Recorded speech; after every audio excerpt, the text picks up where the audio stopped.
대한민국의 미래는 책 읽기와 생각하는 힘에 달려있다. 안녕하세요. 빅브린 광명의 코너 책 사유입니다. 이번 시간은 시집을 내신 광명시청 공무원이십니다. 직접 소개를 들어보겠습니다. 안녕하세요. 저는 광명시 광명오동장으로 일하고 있는 강성철입니다. 저는 공직생활을 34년 동안 광명시에서만 일을 했습니다. 오늘도 그 주민들을 위해서 열심히 하고 있습니다. 만나게 돼서 반갑습니다. 예. 광명시청 광명오동에 계시는 동장님이십니다. 그죠? 네네. 동장님. 시집의 제목은 공무원입니다. 네. 제목을 누가 지으셨습니까? 제가 지었죠. 공무원이라고. 과장님이 지으셨어요? 네. 여기에 대해서 만류하신 분들이 많으십니까? 아니면 괜찮다라고 하신 분이 많습니까? 만류하는 사람이 많았죠. 이거 절대 책 안 팔린다. 진짜로 책 안 팔린다고 얘기해요. 그럼 이거 강행하신 거예요? 이 책 제목을? 네. 왜 그러셨어요? 제가 이제 공직생활을 30년 넘게 했잖아요. 네네. 이 공무원이라는 내 생활 자체에 대해서 쓰고 싶었고 이런 부분들이 공무원이 좀 한번 읽어봐도 좋을 것 같다는 생각이 있어서 이게 참 벌써 나온 책을 가지고 뭐라 하긴 그런데 네. 공무원이라는 단어를 집어넣고 문장으로 만드는 건 어땠을까라는 아쉬움이 드는데 어떻게 생각하세요? 그런가요? 그러니까 나는 공무원을 한 번도 후회하지 않았다. 뭐 예를 들면 이런 식으로 문장으로 야 이거 시집이라고 얘기 안 하면은 네, 모르겠죠. 그렇죠. 이거 이 서점에 딱 갔을 때 보면 공무원 이거 뭐지? 언제 내셨죠? 2020년 12월 달에 제가 이제 출간을 했습니다. 첫 시집인가요? 네, 첫 시집입니다. 첫 시집. 네. 공직생활 몇 년째 쓰신 거죠? 30년 하고 나서 쓴 것 같습니다. 1992년에 시작하셨죠? 공직생활. 네. 거의 30년 다 됐을 때. 네. 시집을 쓰시게 된 배경은 뭡니까? 처음에는 이제 소설을 썼었는데요. 네. 소설을 쓰니까 너무 시간도 많이 걸리고. 처음에 소설을 쓰셨다고요? 네. 우리들의 대장 임권택이라고 소설을 썼는데요. 제목이 우리들의 대장 임권택이요. 대장 임권택. 네. 임권택, 우리가 알고 있는 임권택 감독이에요? 아닙니다. 아니에요? 전혀 아니고 저희 친구 임권택이라고 있었는데요. 그 친구에 대해서 제가 이제 소설로 쓴 겁니다. 단편을 썼기 때문에 네. 한 권의 책이 안 되겠더라고요. 그래서 단편이면 몇 쪽입니까? 몇 페이지? 한 50페이지 정도 되지 않을까 싶어요. 50페이지? 아주 짧네요. 이게 소설로 해가지고 썼는데 책으로 나온 건 아니고요. 네네네. 그럼 이 소설은 어디에 가 있습니까, 지금? 이 소설은 그 2012년도에 네. 경기도 문인협회 소설 부문을 제출해서 당선됐기 때문에 신인 관련된 그 책자에 수록돼 있습니다. 경기도 문인협회에서 발간하는 책자 안에 들었다는 거죠? 예. 이게 어떤 내용이에요? 어렸을 때 이제 그 임권택이라는 친구가 참 학교 다닐 때 그 좋은 일을 많이 하면서 그 우두머리 역할을 하는 겁니다. 그래서 나쁜 짓 하는 애들은 다 못하게 하고 이렇게 그래서 이제 중학교 다닐 때 부정한 일들이 학교 내에 있었는데 네네. 거기에 맞서 싸우는 내용입니다. 그러니까 이 임권택이라는 친구가 그때는 짱가 같은 친구였나요? 그런 친구였죠. 그런 친구였어요. 혹시 과장님이 어렸을 때 좀 많이 좀 친구들한테 당했나요? 그래서 이 친구가 많이 도와줬어요? 그건 아니고요. 그건 아니에요? 그 친구가 이제 그 많은 그런 활동을 하면서 부러웠죠. 저도 그렇게 해보고 싶었다는. 그러면 약간의 로망이었군요, 친구가. 네, 친구가 로망이었죠. 이렇게 되고 싶은데, 원래 그래요. 우리 중학교 때, 고등학교 때는 남자들은 또 이게 막 주먹 이렇게 하는 거는 또 멋지지 않습니까? 네. 그런 친구였네요. 네. 이 친구 지금은 잘 사나요? 네, 잘 살고 있습니다. 예. 잘 살고 있습니까? 네. 혹시 주먹계로 가신 건 아니에요? 아니에요. 전혀 아니고 그냥 회사 다니고 있습니다. 그냥 일반적인 회사에 다니고 있어요? 네. 이 소설을 친구한테 보여줬습니까? 제가 메일로 보내줬죠. 그랬더니 많이 웃더라고요. 많이 웃어요. 혹시 이거 소설을 내가지고 임권택 감독의 명성을 업어가겠다 뭐 이런 뜻이 그런 뜻도 있었겠죠. 근데 그렇게 해가지고 사람들이 사면은 뭐야 이거 임권택이 아니잖아 이럴 거 아니에요. 이거 잘못하면 이거 무슨 마케팅이 잘못될 수도 있는데 마케팅 일부 좀 생각도 한 것 같습니다. 하셨어요? 네. 우리들의 대장 임권택 반응은 어떻습니까? 반응이 없겠죠. 시중에 나와 있지 않으니까요. 네. 아니 읽어보신 분들은 뭐라고 반응하십니까? 사모님은 읽어보셨을 거 아닙니까? 읽어봤죠. 예. 친구는 허허 웃었고 네. 사모님은 뭐 반응이 어떤가요? 사모님은 생각보다 잘 썼다고 그러더라고요. 그래요? 네. 그럼 좀 이걸 좀 길게 만드셔가지고 내는 것에 대해서는 어떻게 생각하십니까? 앞으로 좀 고민해 보겠습니다. 그러세요? 아니 잘하면 또 시나리오가 될 수도 있습니다. 그래요? 그렇죠. 모르잖아요. 인생이 어떻게 모르죠. 될지. 예. 그렇죠. 그럼 2012년도에 이 소설을 쓰기 전에는 아무것도 그럼 글을 안 쓰셨어요? 네, 글을 안 썼죠. 그 전에 이제 글을 안 쓰고 네. 2011년도에 이제 하안도서관에서 그 소설을 쓰고 싶은 사람 해가지고 이제 그 강사가 강의하는 반을 운영하더라고. 그래서 거기 들어가서 이제 배웠죠. 하나. 아, 2011년도에 하안도서관에서 예. 그러니까 그분이 이제 글 쓰는 작가시겠죠. 작가님이 직접 가르치죠. 예. 그래서 이제 시민대상으로 해가지고 글 쓰실 분 오세요 이렇게 했는데 가신 맞아요. 거죠. 예. 그 무료니까 그게 밤 7시부터 10시까지인가 하더라고요. 이제 퇴근하시고 네. 갑자기 뜬금없이 글을 쓰고 싶으셨어요? 그게 궁금해요. 왜 갑자기 글을 쓰시고 싶으십니까? 본업이 있으신데 네. 거기 일만 하시기에도 바쁘지 않나요? 원래 그런데요. 그 또 나름대로 제가 또 공무원 노조 생활도 했었고 공무원 노조. 예, 해임도 되어봤고 그러기 때문에 해임 되셨어요? 예. 근데 어떻게 지금 공무원을 근데 하시죠? 이제 대법원까지 저기 해서 정직 3월로 내려와서 다시 해임에서 정직 3월요? 예, 그래서 복직을 하게 된 겁니다. 예, 대법원까지 가서 아니 이게 언제 해임 되셨어요? 2004년도 그 공무원 노조 총파업할 때 제가 저기 공무원 노조 지부장이었거든요. 그때 그때 그러면 전국적으로 해임되신 분이 되게 많아요? 500명 정도. 그 500명 중에 한 분이셨어요? 예. 광명시에는 몇 명이 해임됐어요? 해임. 광명시에서는 저 혼자 됐었죠. 해임은. 지부장이라서? 예. 아니 그리고 이제 저기 징계 맞은 사람은 8명이었는데 저는 이제 해임이 됐었죠. 그때 당시. 뭐 화염병 던지셨어요? 왜 해임됐어요? 아니, 총파업을 그때 이제 강행했었는데 여러 가지 이유를 들어서 그때 이제 그 뭐 공무원 품위 손상이라든가 여러 가지 이유를 들어서 그 지부장이었기 때문에 해임이 됐었죠. 야, 아픔이 있었죠. 66년생이시면은 그때 39이었을 거예요. 그래요. 30대시네요. 네. 이런 아픔이 있었구나. 그럼 재판하는 3년 동안은 그럼 공직생활 안 하셨어요? 아니 노조 지부장은 계속 했죠. 네. 계속 그럼 월급은요?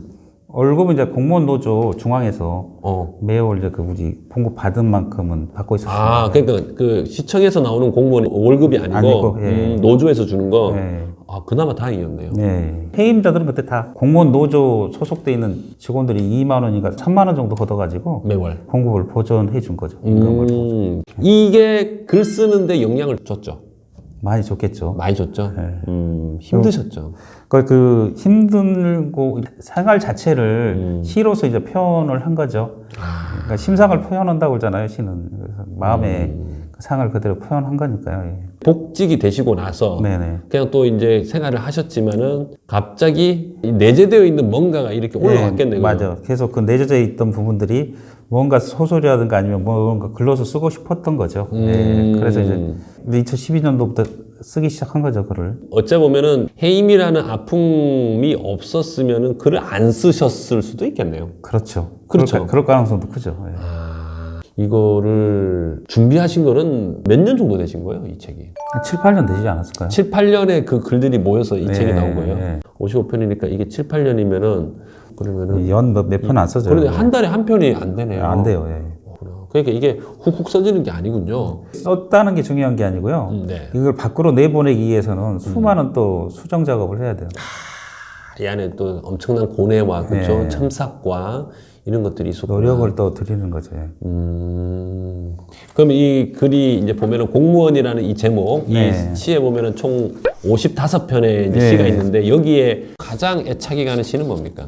다 애착이 가죠. 예. 다 가는데 그 중에서도 하나만 딱 골라라고 하면은 어렵네요. 이거. 어려워요. 공무원이라든가 빛나는 제자리 이런 정도. 빛나는 저 자리. 일부 첫 번째 시. 네. 빛나는 저 자리. 요거를 낭독해 보셨습니까? 한번 해볼까요? 네. 그러면 제가 이제 나중에 BGM은 깔아드릴게요. 네. 빛나는 저 자리. 큐! 빛나는 저 자리 강성설. 찬란하게 빛나는 저 자리 누가 앉고 싶지 않겠나. 쉬지 않고 일하는 항소도 가시를 숨긴 장미의 아부도 다 저 자리에 앉고 싶어서가 아니겠는가. 어두운 밤에도 누군들 빛나는 자리에 앉고 싶지 않겠나. 지느러미가 찢어질 듯 폭포를 거슬러 오르는 연어도 달빛 아래 울부짖는 여우도 다 저 자리에 앉고 싶어서가 아니겠는가. 저기에 앉아 세상을 바라보면 얼마나 아름답겠나. 오늘도 저 자리 하나 때문에 웃고 우는 세상. 누구 자리일지는 모르는 저 자리가 오늘따라 더 빛난다. 저 자리가 이제 그 공무원 자리죠. 공무원 자리일 수도 있고요. 네. 누구나 그 앉고 싶어 하는 자리입니다. 그러니까 뭐 국회의원 같은 경우는 국회의원이 당선되기 위해서 후보들은 국회의원 자리를 앉고 싶어서 그 열심히 뛰는 거고, 막 당선되기 위해서. 대통령도 마찬가지일 거고, 지방자치단체장도 마찬가지일 테고. 그렇죠. 다 저 자리에 앉기 위해서, 빛나는 저 자리에 앉기 위해서 다 열심히 뛰는 거죠.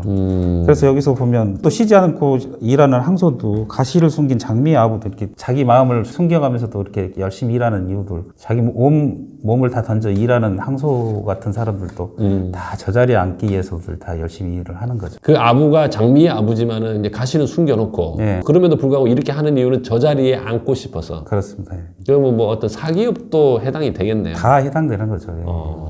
포괄적으로 얘기해도 되겠네요. 그죠? 네. 그냥 저 자리가 아니고 빛나는 저 자리. 빛나는 저 자리. 예. 그리고 앉고 싶어서 다. 시는 해석하기에 따라서 달라지니까. 그쵸? 예. 번온 거하고 또 해석에 따라 다르고. 그러니까. 시인의 생각도 다르고 다 어떻게 읽냐에 따라서 어떻게 보느냐에 따라서 많이 다를 수가 있다는 부분이죠. 시 자체가. 국어 시험 칠 때 보면 그러잖아요. 꼭 밑줄 쳐가지고 이거 사자가 뜻하는 저 자리는 어딜까? 1번 공무원, 2번 대통령직, 3번 국회의원 이렇게 하면은 예, 맞습니다. 그렇죠. 그러면 과장님이 생각하시는 거는 저 자리를 딱 하나로 하나면 뭘까요? 첫 번째가 어디를 염두에 두고 하셨습니까? 공무원 같은 경우는 승진이죠. 승진하면서 어디 과장자리, 국장자리 앉고 싶어하고 뭐 그런 거 있죠. 그러니까 지금 이제 공무원 준비하고 있는데 공시생 같은 경우는 9급이라도 저 공직에 앉고 싶은, 그죠? 네, 소원이죠, 소원. 그럼요. 예. 만약에 다음 생에 태어난다고 하면 공무원 생활하고 글 쓰는 직업하고 어떤 거를 선택하시겠습니까? 경제적 여유가 있으면 글 쓰는 일을 해보고 싶죠. 근데 이게 경제적 여유가 있어야지 글도 쓰겠더라고 보니까. 왜 그러냐면 먹고 살아야 되니까.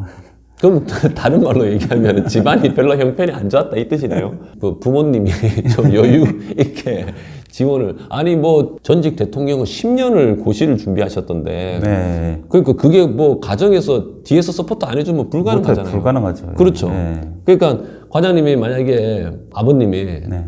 아들 시 써 아빠가 도와줄게 이렇게 하셨으면은 그렇겠죠. 예, 글을 썼겠죠. 공직 생활을 안 하셨겠죠. 안 했겠죠. 야, 그러니까 이런 마음을 갖고 있는 사람이 대한민국의 한 80%, 90% 그렇죠. 예술하시는 분들이 힘들잖아요. 네. 그렇죠. 자기가 하고 싶은 일을 결국은 먹고 사는 것 때문에 다 포기하고. 그래서 여기 저 보면 공무원이라는 시도 이렇게 쓴 거예요. 네. 누구라도 한번 지축을 흔들고 싶지 않겠나. 저온과 고온의 차이가 심한 해소와 육지 사이에서 한 번은 날개짓으로 태풍을 만드는 나비. 누구나 이렇게 만들고 싶겠죠. 섬세한 날개짓 하나로 큰 태풍을 만들듯이 사람이면 다 그렇게 꿈을 갖겠죠. 누구라도 한번 지축을 흔들고 싶지 않겠는가? 이게 공무원이 되어서 지축을 흔든다는 거예요? 아니죠. 그럼요. 이게 세상에 내가 그런 꿈을 펼칠 수 있거나 아니면 세상을 이렇게 내가 쥐락펴락? 예, 지었다 폈다 할 수 있는 사람이 돼 보고 싶지 않겠는가. 그런 꿈 얘기를 한 거죠. 섬세한 나비가 날개짓 하나로 태풍을 만들듯이 모든 인간은 이렇게 큰 그 태풍을 만들 수 있을 거라는 꿈을 가지고 살잖아요. 이런 그 생각을 가졌었는데 30년이라는 세월 동안 한평난도천 자리에서 날개짓 한 번 제대로 못하고 살아온 나라고 그랬잖아요. 아, 그럼 제가 이해를 잘못했네요. 그럼 저는 이거 공무원이 되면은 내가 지축을 흔들 수 있을 것이다. 이게 아니고 네. 그렇게 하고 싶었는데 그냥 고작 이 한평 남짓한 이 자리에서 날개짓 한번 제대로 못하고 있었다. 그게 공무원의 생활이다. 네. 그러면 이거 약간 이 공무원 생활에 대한 자조적인 성격 아닙니까? 자조적인. 어차피 시라는 게 자기의 그 마음을 표현하는 거니까요. 그러면은 공무원이 안 되신다면은 어떤 일을 하면서 지축을 흔들고 싶으셨습니까? 정치를 한다든지 아니면 뭐 사업을 해도 크게 한번 해보고 싶었던 그런 꿈들이겠죠. 예. 그럼 약간 좀 후회하고 계신다는 뜻인가요? 아니요. 이제 살아보니까 공무원이 참 괜찮은 것 같아요. 그때 당시에는 이게 젊었을 때는 이제 꿈과 야망이 있으니까 사실 이게 공무원이란 박봉으로 살다 보니까 어렵잖아, 생활 자체가. 그러다 보니까 상당히 그런 생각을 가졌는데 이제 나이 먹고 그러다 보니까 좀 생각이 좀 많이 변하긴 했는데 그런 생각을 가졌던 걸 이제 시로서 풀어본 거죠. 예. 지금 이제 강승철 이제 과장님, 동장님이 예. 퇴직이 이제 얼마 안 남았어요. 그죠? 예. 네. 지금이 4월 14일이니까는 6월 말에 공로연수 들어가시는 거죠. 네. 공로연수니까는 이제 사실상의 퇴직이라고 생각을 보통 하죠. 6월 말에 퇴직이라고 다 생각을 합니다. 그렇죠. 예. 그러니까 1년 동안은 이제 그 공무원의 신분은 유지를 하나, 이렇게 대민 접촉이나 어떤 이제 시 관련된 행정 일을 하진 않으시고 이제 사회에 나갈 준비를 하는 거죠. 사회 나올 준비. 이 보면은 날개짓 한번 제대로 못했다잖아요. 못하고 좀뭐 안개 속을 헤맸다라는 얘기도 있고 승진을 못한 것에 대한 아쉬움도 있나요? 사람이다 보니까 그런 경우도 좀 있겠죠. 뭔가 좀 남들보다는 좀 더 나아야 된다라는 생각들은 가지고 살지 않나요? 다 갖고 있죠, 다 갖고 있죠. 아니 근데 이제 그 아쉬움이 드러난 것 같아서. 아니요. 그때 당시는 저기 팀장이었기 때문에 네. 좀 아쉬움이 좀 있었죠. 근데 지금 좀 5년 전에 팀장이셨는데 5년 전에 과장을 다실 수도 충분히 있으신 나이잖아요. 제가 좀 6급을 좀 늦게 달았어요. 아, 6급을 늦게 다셨어요? 네. 해임 당하셨죠. 해임 당했죠. 그게 진급에 영향이 있었나요? 크게는 없었던 것 같아요. 없었어요? 네. 아니 뭐 주위에서도 뭐 있지 않았냐고 그러는데 충분히 있어 보이는데요. 글쎄요. 아, 그때 시장님하고 지금 시장님은 다르잖아요. 박성호 시장님이 좀 빨리 달게 해주실 수도 있지 않나요? 시장님이 지금 7년째 하고 계신데. 아니 근데 이런 얘기 막 나가는 거 아니에요? 이거 진짜 안 좋은 것 같은데. 지금에 와서 생각하니까 저 과장급이 되니까 마음도 좀 충분히 어느 정도 올라왔다고 생각하고 마음도 평온해지더라고요 또. 아, 어느 정도 나도 오를 만큼 올랐다. 네, 이제 나이 먹어놓으니까 욕심 부린다는 것도 참 어리석은 중에 하나인 것 같아요. 그래요? 욕심이 내려지나요? 자연스럽게? 내려지더라고요 사실. 언제쯤 내려놓으셨습니까? 가장 되고 나서 아직 동작 내려오고 나서 바로 좀 아, 그래요? 예. 사무관 다시고 나서 예. 몇 년 되죠, 그게? 한 2, 3년 됐어요. 2, 3년? 네. 아, 자녀분들하고 대화는 잘 되세요? 잘 된다고 봐야 되나요? 모르겠어요. 그냥 보통 정도. 보통요? 네. 보통이면 어떤 거예요? 아, 저는 제가 볼 때는 시집을 내셨다는 얘기를 딱 들었을 때 어떤 느낌이었냐면 보통 대한민국의 아버지는 아닌 것 같아. 딸한테 뭐 이렇게 뭐 생일 되면은 이렇게 편지 쓰고 이런 걸 안 하세요? 그런 거 안 하죠. 안 하세요? 네. 저희 예상을 완전히 지금 완전히 없애버리는데 그러시구나. 시인이라든가 이렇게 뭐 작가들이 색다를 거라고 생각하는데 그렇지는 않대요. 같이 이렇게 유명한 분들 만나봐도 그냥 다 똑같다 그러더라고요. 자녀분은 아버지가 시집을 내셨다는 것에 대해서 좀 프라이드나 이런 자부심 이런 건 없나요? 이 책을 친구나 지인들한테 많이 팔아주더라고요. 아, 딸이? 예. 아빠 책을 친구들한테 이렇게 팔았다는 거는 충분히 어떤 관계인지 알겠네요. 아들은 어땠습니까? 저희 아들은 말이 없어요. 두 번째 시집은 언제 나옵니까? 좀 더 있어야 될 것 같습니다. 내실 계획은 있으십니까? 내야죠. 예. 그래요? 저희 딸 시집 갈 때 한 권씩 나눠드려야죠. 아, 두 번째 시집은 딸이 시집 가기 전에는 두 번째 시집을 내신다는 계획인가요? 네. 그걸 내서 네. 두 번째 시집을 이제 오는 손님들한테 한 권씩 나눠드리려고. 야, 가만 있어봐. 그러면은 신부의 아버님이 시집을 선물한다. 네. 시인들은 많이 해요.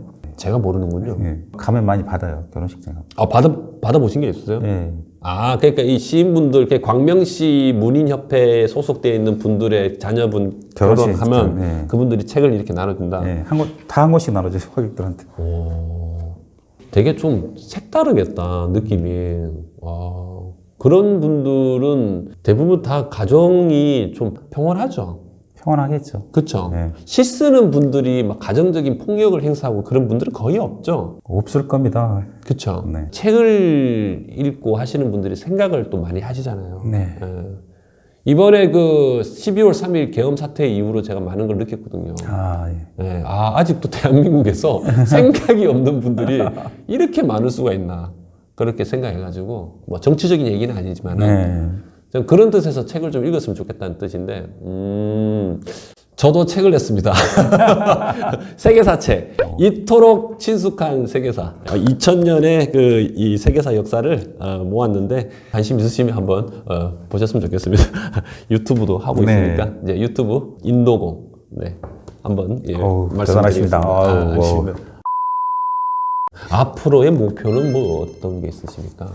목표는 이제 계속 글을 써보는 거죠. 예. 쓰고 많은 사람이 읽을 수 있는 글들을 좀 써봤으면 좋겠습니다. 그러면 지금 현재 지금 당장은 따님이 결혼할 때 시집을 만드는 거고, 예. 그럼 그게 차기 작품이라고 할 수도 있겠네요. 그렇죠. 광명시 공무원으로 이제 30년 넘게 네. 일을 하셨는데 광명시에 대한 좀 얘기 좀 좀 해주시죠. 제가 이제 1912년도 2월 달에 이제 발령을 받았을 때만 해도 강명시가 부각을 나타낸 도시는 아니었는데요. 세월이 많이 흐르면서 강명시가 어떻게 보면 지금 서울 이성 도시로서는 가장 집값도 비싸고 시민들의 삶의 질이 엄청 높아졌거든요. 앞으로도 더욱 발전해서 전국에서 좀 1등 되는 도시가 되었으면 좋겠습니다. 광명시가 이제 그냥 서울의 위성 도시가 아니고 그죠? 네, 이제는 자리를 잡았죠. 네. 네. 또 공공시설 자체가 잘 돼 있기 때문에 네. 강명시에 살기 좋다는, 그리고 또 지하철이라든가 모든 그 교통 시스템 자체가 잘 돼 있고 이 강명에서 진짜 이게 전국 어디를 가더라도 길은 강명으로 통한다고 그러잖아요. 야. 그만큼 이렇게 교통 정책들이 잘 돼 있거든요. 그렇죠. 그리고 특히 남북한이 통일돼도 강명에서 모든 출발지가 될 거라고 저는 KTX 보거든요. 광명역이 또 여기 또 있잖아요. 예, 그렇죠. 그렇기 때문에 강명은 무한하게 발전할 거라고 저는 봅니다. 한 개 신도시가 생기고 그러면 네.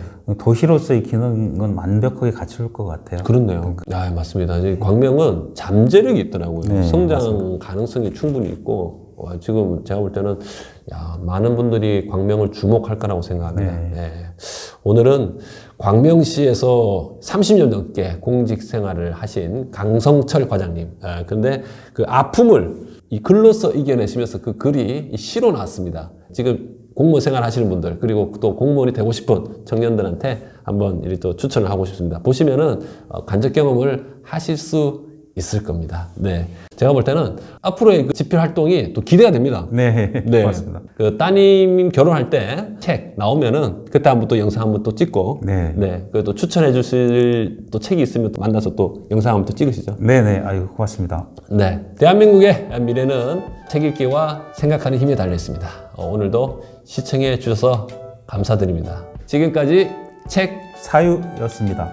감사합니다. 감사합니다. 이렇게 끝낼게요. 네. 아니, 너무 준비 없이 막 아니, 들이대가지고 힘들었네. 아유, 작품이 나올지 모르겠지만은 잘 이어볼게요. 네네, 네네네. 고맙습니다. 고생하셨습니다. 아유, 너무 고생했네.